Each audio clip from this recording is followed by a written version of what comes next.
আসসালামু আলাইকুম দর্শক। নিরাপত্তা কমিটির বৈঠক, ভারতকে সময় মতো সমুচিত জবাব দেওয়ার অনুমতি পাকিস্তানের সশস্ত্র বাহিনীকে।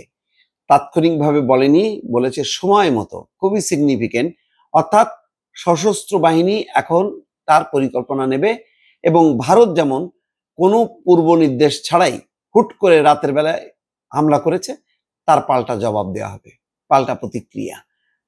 এখন যেমন ভারত নিন্দিত হচ্ছে নানাভাবে যে ভারত আক্রমণ করেছে, তার প্রতিক্রিয়ায় এখন কিন্তু পাকিস্তানের পাল্টা জবাব দেওয়াটা একটা বৈধতা পেল যে তারা সেই জবাবটা দিতে পারবে।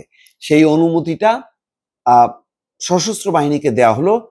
পাকিস্তান বলছে জাতিসংঘ সনদের 51 নম্বর অনুচ্ছেদের আওতায় তাদের আত্মরক্ষার অধিকার আছে। দেশটি হুঁশিয়ার করে বলেছে সার্বভৌমত্ব লঙ্ঘন এবং বেসামরিক লোকজনকে হত্যার প্রতিশোধ নিতে সময় মতো ভারতের বিরুদ্ধে জবাব দেওয়ার অধিকার তারা রাখে। বুধবার পাকিস্তানের জাতীয় নিরাপত্তা কমিটির বৈঠকের পর দেওয়া এক বিবৃতিতে এই কথা বলা হয়। দেশটির প্রধানমন্ত্রী শাহবাজ শরীফের সভাপতিত্বে বৈঠকটি অনুষ্ঠিত হয়েছে।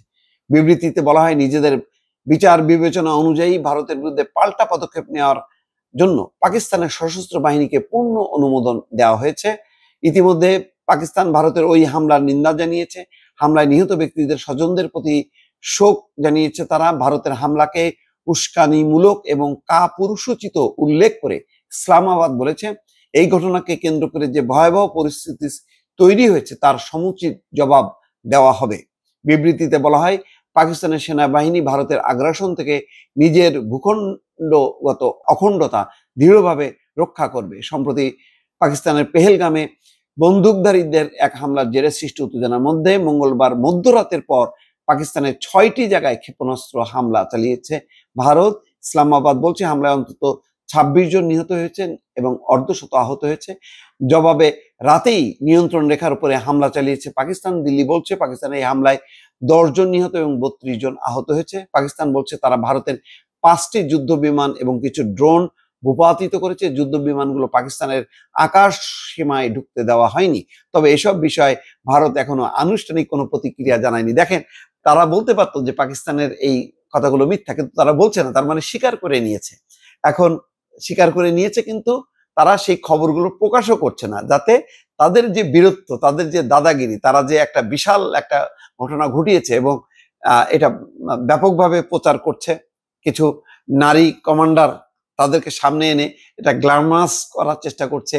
এতে মানে এক ধরনের যে নারীরা যুদ্ধ করছে, এই ধরনের একটা উন্মাদনা তৈরি করার একটা কৃত্রিম চেষ্টা করছে। কিন্তু তারা হামলা করতে যে তাদের 5টি অত্যন্ত মূল্যবান যে যুদ্ধ বিমান খুইয়েছে, ড্রোন খুইয়েছে এবং পাল্টা হামলায় সাথে সাথেই যে নিয়ন্ত্রণ রেখার বেশ কিছু ব্রিগেড, তারপরে সামরিক চৌকি, সেইগুলি যে ধ্বংস হয়েছে, সেই কথাগুলো কিন্তু তারা প্রকাশ করছে না।